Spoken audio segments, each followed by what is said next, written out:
అందరికీ నమస్కారం. వసంత పంచమి.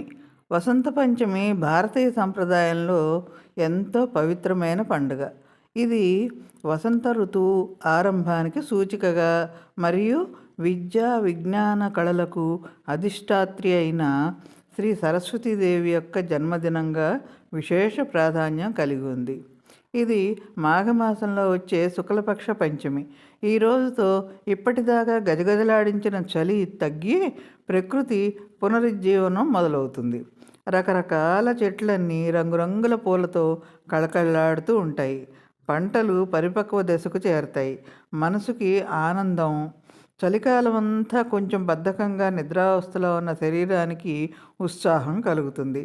అందుకే ఈ కాలాన్ని ఋతురాజు వసంతుడు అని పిలుస్తారు. ప్రకృతి ఎంతో అందంగా, ఆహ్లాదంగా కళకళలాడుతూ ఉంటుంది ఈ కాలంలో. ఈ వసంత పంచమినే శ్రీ పంచమి అని కూడా పిలుస్తారు.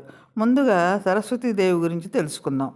పురాణాల ప్రకారం బ్రహ్మదేవుడు ఈ సృష్టిని చేసినప్పుడు సృష్టి అంతా నిశ్శబ్దంగా, ప్రాణం లేని విధంగా అనిపించిందిట. అప్పుడు బ్రహ్మదేవుడు తన కమండలంలో నీటిని చిలకరించగా అక్కడ ఒక శక్తి ఉద్భవించిందిట. ఆ శక్తి ఎలా ఉంది? 4 చేతులతో తెల్లని ధవళ వస్త్రాలు ధరించి, చేతిలో వీణ, ఒక చేతిలో పుస్తకం పట్టుకొని హంసవాహిని అయి ఉందిట. ఆ శక్తే సరస్వతీదేవి. ఆ తల్లి ధరించిన ధవళ వస్త్రాలు అంటే తెల్లని వస్త్రాలు శుద్ధికి, జ్ఞానానికి ప్రతీక. ఇక చేతిలో ఉన్న వీణ సంగీతానికి, పుస్తకమేమో విద్యకి ప్రతీక. హంస వివేకానికి ప్రతీక.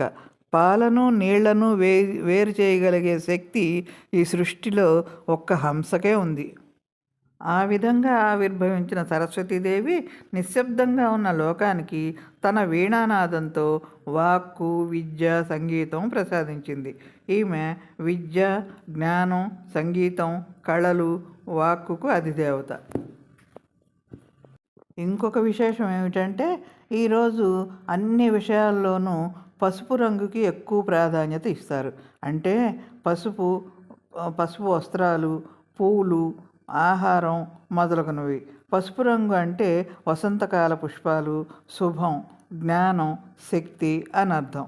పసుపు రంగు జ్ఞానానికి, కొత్త చిగురుకు మరియు సంతోషానికి చిహ్నం. వసంత పంచమి మన జీవితంలో అజ్ఞానం అనే చలిని తొలగించి జ్ఞానం అనే వసంతాన్ని ఆహ్వాదించే పర్వదినంగా చెబుతారు. ఉత్తర భారతదేశంలో దీనిని బసంత్ పంచమి అని పిలుస్తారు. ఈ వసంత పంచమి రోజున పిల్లలకు అంటే 3 సంవత్సరాల వయసు వాళ్ళకి అంటే 3 సంవత్సరాలు వచ్చినా లేదు 5 సంవత్సరాలప్పుడు కానీ పిల్లలకి మొట్టమొదటిగా అక్షరాభ్యాసం చేయటానికి అత్యంత శుభప్రదమైన రోజులుగా భావిస్తారు. చిన్నపిల్లలను గుడికి లేదా పాఠశాలకు తీసుకెళ్ళి దేవుని ముందు పలకపై మొదటి అక్షరాన్ని దిద్దిస్తారు. దీనినే అక్షరాభ్యాసం, విద్యారంభం, పలక పూజ అని కూడా పిలుస్తారు. ఉదయాన్నే అభ్యంగన స్నానం ఆచరించి పసుపు రంగు వస్త్రాలు ధరించి పూజ గదిలో దేవి పటం ముందు పుస్తకాలు, పెన్నులు, సంగీత వాయిద్యాలు మొదలగునవి ఉంచి సరస్వతీదేవిని సరస్వతి అష్టోత్తరం లేదా స్తోత్రాలతో పూజించాలి. పూజకు పసుపు రంగు పూలు, అక్షంతలు వాడాలి. యా కుందేందు తుషారహారధవళ యా శుభ్రవస్త్రాన్వితా యా వీణావరదండ మండితకరా యా శ్వేతపద్మాసనా యా బ్రహ్మాచ్యుత శంకర ప్రభృతిభి దేవైః సదా పూజితా సా మాం పాతు సరస్వతీ భగవతి నిశ్శేష జాడ్యాపహ. మొల్ల పువ్వులాగా, చల్లని చంద్రునిలాగా, మంచు హారంలాగా తెల్లని కాంతితో ప్రకాశించేది, తెల్లని వస్త్రాలు ధరించినది, తెల్లని పద్మంపై ఆసీనురాలైనది. బ్రహ్మ, విష్ణు అంటే అచ్యుతుడు, మహేశ్వరులు వంటి దేవతలచే ఎల్లప్పుడూ పూజింపబడేది. అటువంటి భగవతి అయిన సరస్వతీదేవి నన్ను రక్షించుగాక. నాలో ఉన్న అజ్ఞానమనే జడత్వాన్ని అంటే చీకటిని అంటే మందకొడితనాన్ని పూర్తిగా తొలగించుగాక. ఈ శ్లోకాన్ని పిల్లల చేత చదివించడం ద్వారా వారికి జ్ఞాపక శక్తి, ఏకాగ్రత మరియు వాక్శుద్ధి కలుగుతాయని నమ్మకం.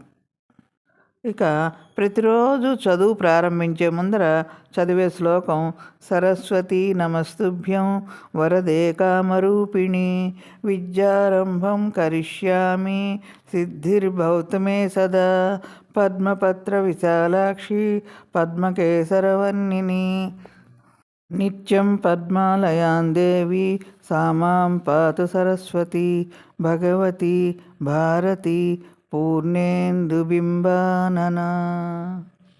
అమ్మ సరస్వతీదేవి, నీకు నమస్కరిస్తున్నాను. వరాలను ప్రసాదించే తల్లి, కోరిన రూపం ధరించగలిగే జ్ఞానస్వరూపిణివి. విద్యారంభం కరిష్యామి, నేను నా విద్యను ప్రారంభిస్తున్నాను. సిద్ధిర్భవతు మే సదా, నాకు ఎల్లప్పుడూ విజయం అంటే సిద్ధి కలిగేలా దీవించు తల్లి. తామర రేకుల వలె విశాలమైన కన్నులు కలది.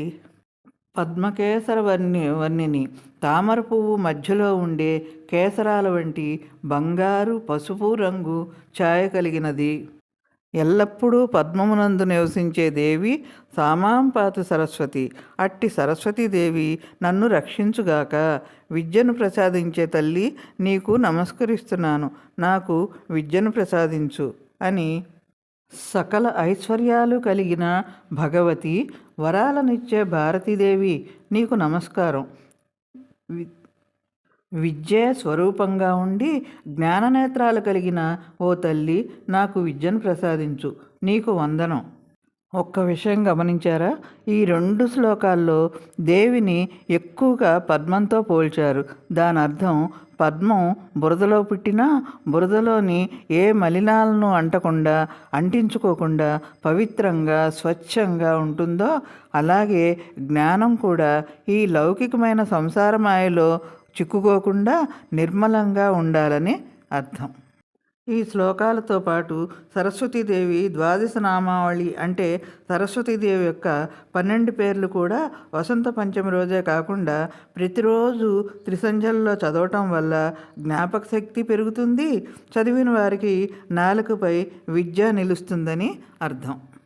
సరస్వతీ త్వయం దృష్ట్వా వీణా పుస్తకధారిణి హంసవాహనమాయుక్త విద్యాదానకరీ మమ ప్రథమం భారతీ నామ ద్వితీయంచ సరస్వతి తృతీయం శారదాదేవి చతుర్థం హంసవాహన పంచమం జగతి ఖ్యాతం షష్టం వాగీశ్వరీ తథా కౌమారీ సప్తమం ప్రోక్త అష్టమం బ్రహ్మచారిణి నవమం బుద్ధిధాత్రీ చ దశమం వరదాయిని ఏకాదశం క్షుద్రఘంట ద్వాదశం భువనేశ్వరీ బ్రాహ్మీ ద్వాదశ నామాని త్రిసంధ్యః పఠేన్నరః సర్వసిద్ధికరే తస్య ప్రసన్నా పరమేశ్వరీ సా మే వసతు జిహ్వాగ్రే బ్రహ్మరూపా సరస్వతి. ఈ పైన చెప్పిన 2 శ్లోకాలను సరస్వతి ద్వాదశ నామం స్తోత్రం చదివే ముందు కానీ లేదా తర్వాత సంపుటిగా కానీ చదువుతారు. పిల్లలు గుర్తుంచుకోండి, సరస్వతీదేవి కళ్ళు తామర రేకుల్లా పెద్దగా ఉంటాయి. అంటే ఆమె ప్రపంచాన్నంతటినీ చూడటమే కాకుండా తన పిల్లలందరినీ అంటే మీ అందరినీ కూడా ఎప్పుడూ గమనిస్తూ కాపాడుతూ ఉంటుందని అర్థం. ఆమె ఎల్లప్పుడూ తెల్లని తామర పువ్వు మీద కూర్చొని ఉంటుంది కదా. ఎందుకో తెలుసా? తెల్లని రంగు అంటే స్వచ్ఛత, ప్యూరిటీ. మీరు కూడా చదువుకునేటప్పుడు మనసుని స్వచ్ఛంగా ప్రశాంతంగా ఉంచుకోవాలని దీని అర్థం. మీరు అమ్మవారిని అడిగే అతిపెద్ద వరం డబ్బులు కాదు, సంపద కాదు, విద్య, చదువుని అడగాలి. విద్యని వరంగా అడగాలి. చదువు ఉంటేనే మీరు లోకంలో మంచి పేరు తెచ్చుకోగలరు. పిల్లలు ప్రతిరోజు ఉదయాన్నే స్కూల్కి వెళ్ళే ముందు దీపం దగ్గర నిలబడి పై శ్లోకాలను చదువుకోండి. చాలా మంచిది. ఏకాగ్రత కావాలంటే చదివేటప్పుడు కళ్ళు మూసుకొని తెల్లని వస్త్రాలు కట్టుకొని వీణ పట్టుకున్న సరస్వతీదేవిని మనసులో ఊహించుకోండి. అంతే, ఏకాగ్రత మీ సొంతం. చదివేటప్పుడు ఒక్కో పదాన్ని విడదీసి స్పష్టంగా పలకటం వల్ల వాక్శుద్ధి కలిగి మాట తీరు మెరుగుపడటమే కాకుండా మీకు ప్రతి పదాన్ని తేలిగ్గా ఈజీగా చదవగలిగే శక్తి వస్తుంది. ఈ శ్లోకాలను ద్వాదశ నామాలను చదవటం వల్ల చదువుకునేటప్పుడు మనసు అటూ ఇటూ తిరగకుండా ఏకాగ్రతతో నిలకడగా ఉంటుంది. నేర్చుకున్న విషయాలు త్వరగా మర్చిపోకుండా గుర్తుంటాయి. స్పష్టంగా మాట్లాడటం, భయం లేకుండా మాట్లాడటం, సభల్లో కూడా ప్రసంగించే శక్తి మీకు లభిస్తుంది. మానసిక ప్రశాంతత కలిగి పరీక్షల సమయంలో కలిగే ఒత్తిడి అంటే స్ట్రెస్ కూడా తగ్గుతుంది. మరి వీటిని మీరు రోజు పఠిస్తారు కదూ.